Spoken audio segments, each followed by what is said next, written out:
guys, so little different. Um, I wanted to, in order, because of Dragon Age coming out and everything, I wanted to do more stuff with Dragon Age. And so I just finished, well, other than playing it, of course, but no. Anyway, back to it. I just finished reading, listening to Dragon Age Veilguard, Vows Vengeance, and you can get it where there are podcasts. I get it through Spotify. You know, it was fun. That's what I did today. That's generally what I'm doing today. Drawing and listening to Dragon Age. Anyway, I'm still a little giddy. For someone who, you know, has been taking in this world and this lore and this story and everything like that, it's awesome. It is just so absolutely awesome to have new stuff. And not just have new stuff, because, you know, we do have books, you know, that can't tend to come out. You know, Winter Night is one that people have been reading. I want to read it so bad. I have not gotten it yet. At the moment, things are kind of tight, so I'm not going to be able to get it yet. I'm hoping to get it before Veilguard, but we'll see how that goes. Anyway, So this new story happens in between, obviously, Inquisition and Veilguard, all the stuff leading up to Veilguard. I have to say, like, the first time you hear Gareth David Lloyd, oh man, I had to stop it so I could bounce like this for like 5 minutes. I had to delete so many lines in my drawing, just because I was so giddy. Anyway,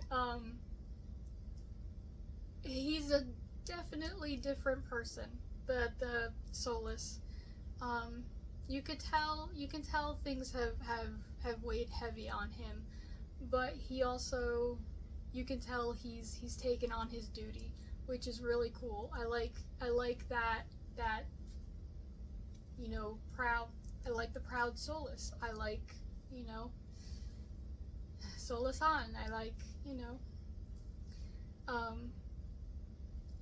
the new characters were interesting. Nadia is the main character, I believe.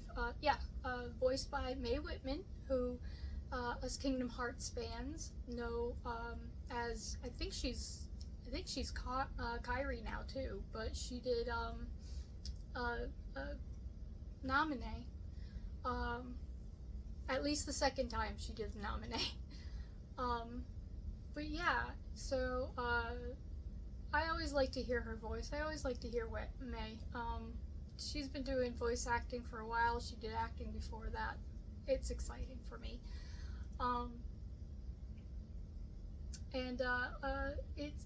It's a compelling story. It's one that definitely I want to.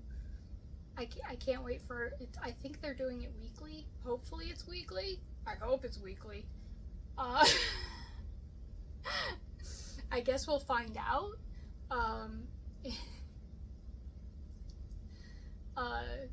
Voice acting is phenomenal, guys. Like you voice actors, you guys have been knocking it out of the park. It has been incredible to hear your work happening, and the fact that it's Dragon Age, and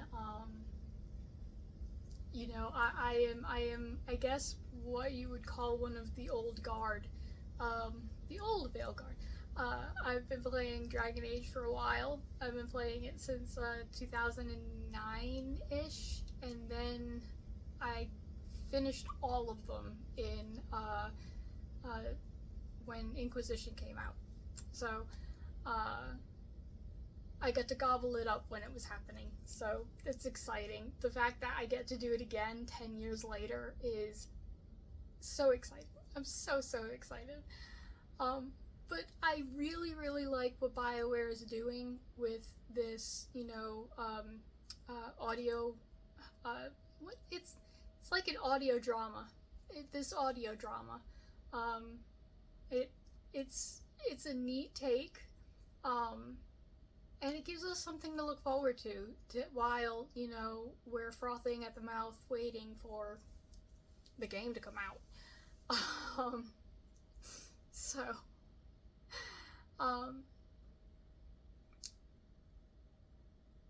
I'm trying to think, because it's kind of hard.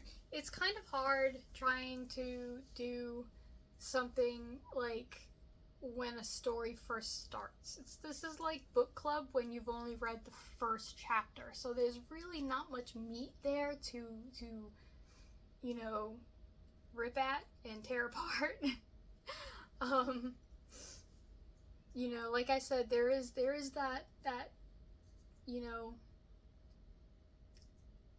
duty that you hear the weight in Solas's voice, which is awesome, and he's gonna be a definitely a different character, a different person, I should say, not a different character, because this is his evolution, I guess.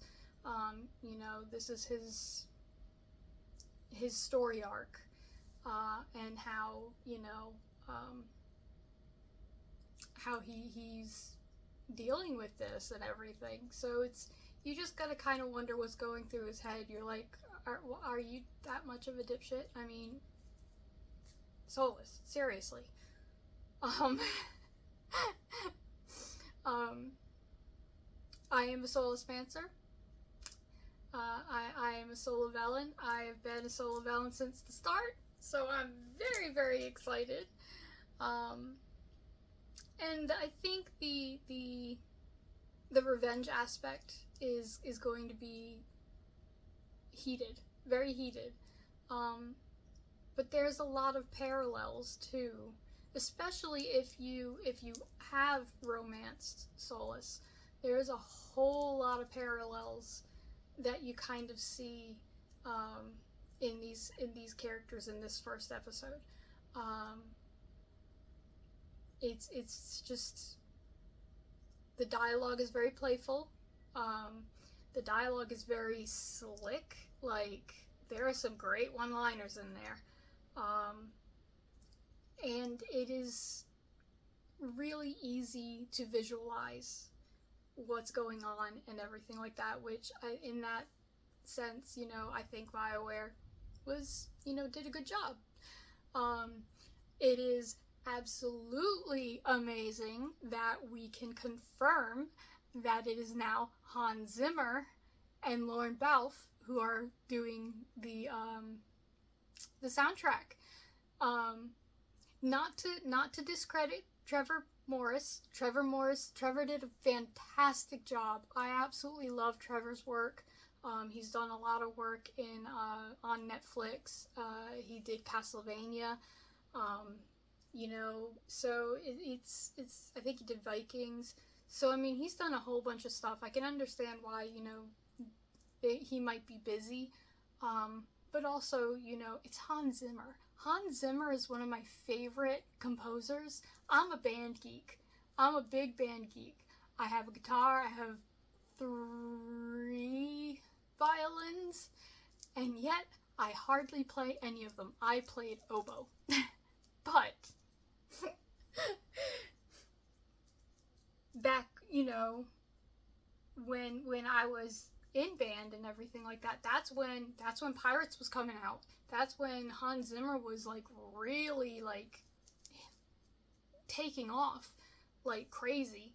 And he's just been a favorite of mine. Lauren Balfe, if you do not know his name, he did Assassin's... I know he's done other stuff, obviously. I know him from Assassin's Creed Revelations, and that's the 3rd one in the Ezio trilogy. because I don't know if they count Brotherhood. But anyway, yeah.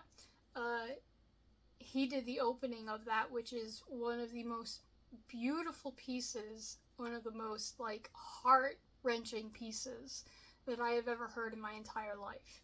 I love listening to that one. I love the emotion it evokes. So, for someone who freaks out every time the Dark Souls theme comes on, or the Lost Elf theme, especially the Lost Elf theme, comes on, oh my god, like, I know that they can do this. Both of them can do this, and it's gonna be awesome. I know some people aren't really feeling it. I don't know. I mean, well, okay, so I didn't watch the gameplay. I'm trying to keep things, like, I really wanted to, and I know it's really good for me to be doing it for these things, but I kind of want to keep some of it a secret, you know? I kind of want to play it for myself. So yeah, so I didn't get to hear the pieces that people aren't necessarily vibing with. But, you know, I think I have a lot of faith in Hans Zimmer. I really, really do. So it's really exciting. That was a rumor that was going on like 7 years ago, that Hans Zimmer was going to do the music. And so I'm so glad that they actually went through with that. Very, very exciting. Especially, like I said, as a band geek, I am stoked. I cannot wait for the soundtrack. I love music. I love listening to soundtracks. This is going to be incredible.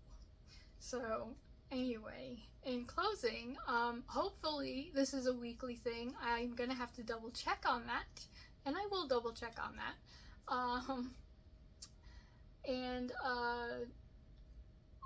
Let's try to do this every week. I think I'm going to try and do this every week. And next time, more than likely, I will have something a bit more substantial as we go with the story, since now we have our opener. Now we need our you know, our climax to get up to that hill and that story building.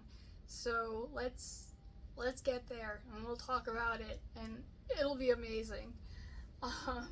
In the meantime, I have artwork to do and things to pick up, and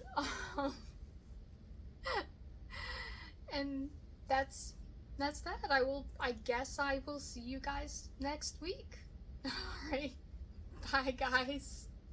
If I can find the button, there's the button. Click.